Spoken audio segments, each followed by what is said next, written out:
नमस्कार दोस्तों, मैं हूं मुकेश कुमार ढाका और आपके सवालों के जवाब के लिए एक्सपर्ट के रूप में हमारे पास आए हैं एसपी सर। सर, स्वागत है आपका। नमस्कार। तो यहाँ हम 2-3 सवाल पूछेंगे जो कि आपके द्वारा कमेंट्स में बार बार पूछे गए हैं। पहला सवाल तो ये है कि एमए या एमएससी के प्रतिशत के आधार पे बीएड किया है, क्योंकि ग्रेजुएशन में अगर मान लीजिए हो सकता है उनके परसेंटेज कम हो, तो क्या वो रीट में पात्र है? एनसीटीई के जो नियम हैं, उन नियमों के आधार पर जिनके बीए में जनरल कैटेगरी से यदि वो हैं, उनके 50% से कम अंक हैं, तो उनको बीएड करने के लिए एक नया विकल्प एनसीटीई की ओर से दिया गया। वो ये था कि यदि आपके एमए की परीक्षा में 50% अंक हैं, एमकॉम में या एमएससी में, तब आप उन अंकों को आधार बनाकर बीएड कर सकते हैं। ये तो था बीएड करने की प्रक्रिया। अब यदि एमडी सर बात करें अपन कि वो रीट के लिए पात्र हैं या नहीं है, रीट के लिए, सेकंड ग्रेड के लिए तो वो हैं, फर्स्ट ग्रेड के लिए हैं। बात है कि क्या वो रीट के लिए पात्र हैं। तो 2018 तक इस पर पर्याप्त विवाद था, और अब जब एडवर्टीजमेंट आएगा, अर्थात रीट की भर्ती का विज्ञापन आएगा, तब यह तय हो पाएगा कि क्या जिन्होंने एमए के आधार पर बीएड किया है वो रीट के लिए पात्र हैं या नहीं है। तो कहने का मतलब है अभी तक स्थितियां स्पष्ट नहीं है। अच्छा, अगला सवाल ये है कि बहुत सारे विद्यार्थी ऐसे हैं कि 2007 से लेकर 2010 के बीच उन्होंने बीएड की है, तो वहां जो परसेंटेज को लेके क्या शर्त उनके लिए रहेगी? बहुत महत्वपूर्ण सवाल पूछा सर आपने। जिन भी विद्यार्थियों ने 2007 से लेकर 2009 के बीच में प्रवेश लिया, जिनकी बीएड 2008 में कंप्लीट हुई, 2009 में हुई, 2010 में हुई, उनके लिए ये वीडियो बहुत महत्वपूर्ण है। यदि आप इसमें शामिल हैं तो आप इस वीडियो को पूरा देखें और आप इस वीडियो को अपने दोस्तों के साथ भी शेयर करें। अब बात करते हैं नियमों की। बेसिकली 2007 में जुलाई की एक डेट है, एकदम मुझे एग्जैक्ट याद नहीं आ रही। यदि उस तारीख से पहले आपने बीएड में एडमिशन लिया है, गौर करें, मेरी एक एक शब्द को गहराई से सुने, क्योंकि इससे पात्रता निर्धारित हो रही है।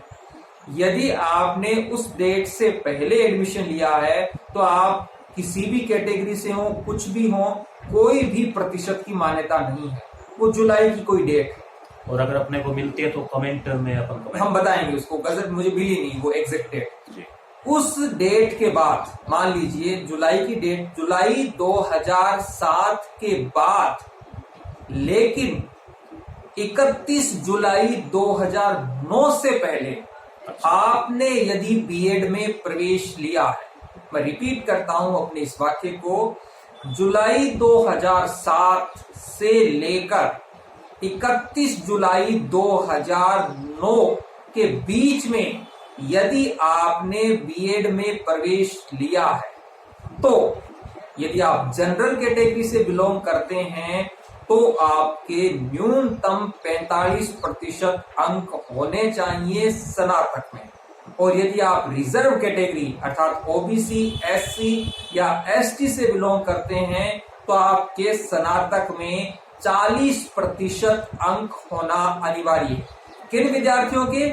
जिन्होंने सर 2007 जुलाई 2007 के बाद, लेकिन 31 जुलाई 2009 से पहले एडमिशन लिया, लगभग 2 साल का, 2 साल में जिन्होंने भी एडमिशन लिया है, यानी वहाँ जो काउंसलिंग करवाई, यहाँ एडमिशन लेने का अर्थ है आपकी पीटीटी हुई, उसमें आपके अंक आए और आपने उस कॉलेज में रिपोर्टिंग की जिस कॉलेज से आपने बीएड किया, और उन्होंने आपको एक प्रमाण पत्र दिया कि आपने यहाँ पर हमारे यहाँ काउंसलिंग करवा दी है। उस डेट को बीएड की एडमिशन डेट माना जाता है। अच्छा।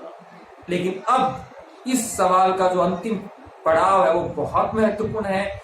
जिन भी विद्यार्थियों ने 31 जुलाई 2009 के बाद, का मतलब होता है 1 अगस्त 2009, इस तारीख को या इसके बाद 2 अगस्त को, 10 अगस्त को, 1 नवंबर 2009 को, 2010 में, 11 में यहां पर एडमिशन लिया है, उन सभी विद्यार्थियों को यहाँ गौर करने वाली बात है, यदि वो जनरल कैटेगरी से बिलोंग करते हैं तो उनको रीट की परीक्षा में बैठने के लिए 50% अंक होना अनिवार्य है।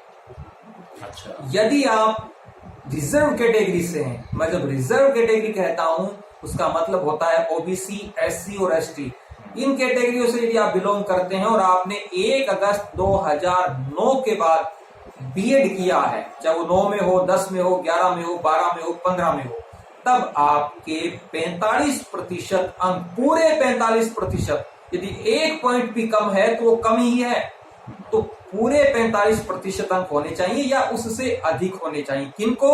ओबीसी, एससी और एसटी को, जिन्होंने 1 अगस्त 2009 के बाद बीएड किया है। अब यहां पर इस पूरी वार्तालाप से आप समझ गए होंगे, यदि हम 2009 की बात करें, 2009 में जो बीएड में प्रवेश हुआ था पीटीटी के आधार पर, वो 3 चरणों में हुआ था। काउंसलिंग 3 चरणों में हुई थी। 2 चरण जो है वो तो जुलाई माह तक संपन्न हो गए थे, कंप्लीट हो गए थे, लेकिन जो तीसरा चरण हुआ बीएड की काउंसलिंग का, वो हुआ नवंबर महीने में। नवंबर 2009 में काउंसलिंग हुई और उनका एडमिशन हुआ। तो उनके लिए ये है कि यदि वो ओबीसी, एससी और एसटी से आते हैं तब उनके 45% अंक न्यूनतम होने चाहिए, और यदि वो जनरल कैटेगरी से बिलोंग करते हैं तो उनके 50% अंक, पूरे 50% होने चाहिए। सुप्रीम कोर्ट में ये केस चल रहा है कि ये हमारे साथ अन्याय है। एक ही सत्र में कुछ विद्यार्थियों को 45% अंक चाहिए, कुछ को 50 चाहिए, कुछ को 40 चाहिए, कुछ को 45 चाहिए। तो इस पर है, यदि आप इससे प्रभावित हो रहे हैं तो आप कमेंट बॉक्स में जरूर अपना नाम लिखें, क्योंकि सुप्रीम कोर्ट में जो केस चल रहा है वो आपके हितों से भी जुड़ा हुआ है, तो उसको हम और सशक्त ढंग से रख पाएं। क्योंकि मेरे संपर्क में है, उनका केस सुप्रीम कोर्ट में चल रहा है। आप ये ना सोचें कि उनका केस आ जाएगा, पॉजिटिव आएगा तो हमें भी अनुकूलता मिलेगी, लाभ मिलेगी। निश्चित रूप से यदि 1 से अधिक विद्यार्थी होंगे और वो भी यदि सोचेंगे कि सुप्रीम कोर्ट में, हाई कोर्ट में हार चुके हैं, पहले से बता देता हूं, हाई कोर्ट में 3-4 केस लगे थे, सभी केस हार चुके हैं। अब अंतिम जो बचा है आशा की किरण, वो भारत का सर्वोच्च न्यायालय है जिसमें ये केस है। तो यदि आपने इस पूरी प्रक्रिया में परसेंटेज के आधार पर आप प्रभावित हो रहे हैं तो कमेंट बॉक्स में अपना नाम लिखें, पूरी डिटेल लिखें कि आपने कब एडमिशन लिया, आपके कितने प्रतिशत अंक हैं और आपकी कैटेगरी क्या है। तो हो सकता है हम इस मामले को और मजबूत ढंग से दिल्ली के सर्वोच्च न्यायालय में रख पाए, ताकि इन लोगों को उस ग्रुप से जोड़ा जा सके। जी जी। तो फिर अगर परसेंटेज कम है तो फिर वो उस बीएड की कोई वैल्यू नहीं है ना, मान्य नहीं है वो बीएड। रीट के संदर्भ में मान्य, फर्स्ट ग्रेड के लिए ऐसा कुछ नहीं है। फर्स्ट ग्रेड के लिए स्नातक में कोई अंकों की बाध्यता नहीं है। सेकंड ग्रेड के लिए भी स्नातक में आपके क्या अंक है वो भी कोई बाध्यता नहीं है। रीट में आपके बाध्यता है। क्यों? और ये और बता देता हूं, यदि आरटी अभी एक कक्षा 1 से लेकर 8 तक है, यदि आरटी का दायरा बढ़कर 10वीं या 12वीं तक हुआ तो वहां पर भी प्रतिशत की बाध्यता लगाई जा सकती है एनसीटीई के द्वारा। इसलिए यदि आपने समय रहते सर्वोच्च न्यायालय में अपने जो भी विवाद है या आपकी जो पीड़ा है उसको सशक्त ढंग से नहीं रखा, तो हो सकता है भविष्य में सेकंड ग्रेड और फर्स्ट ग्रेड में भी, यदि बीए के सेकंड ग्रेड के बारे में बात करें तो वहां यदि बीए के बारे में न्यूनतम अंक आ जाएंगे तो आप सेकंड ग्रेड से भी बाहर हो सकते हैं। इसलिए आप यदि बात को अपनी मजबूती से रखना चाहते हैं तो पूरा ब्यौरा, यदि आपने 2007 में बीएड किया है, 8 में किया है, 9 में किया, 10 तक किया है, तो आप रखें और किससे आप प्रभावित हो रहे हैं वो हम देख के बताएंगे। धन्यवाद सर जानकारी। Thank you.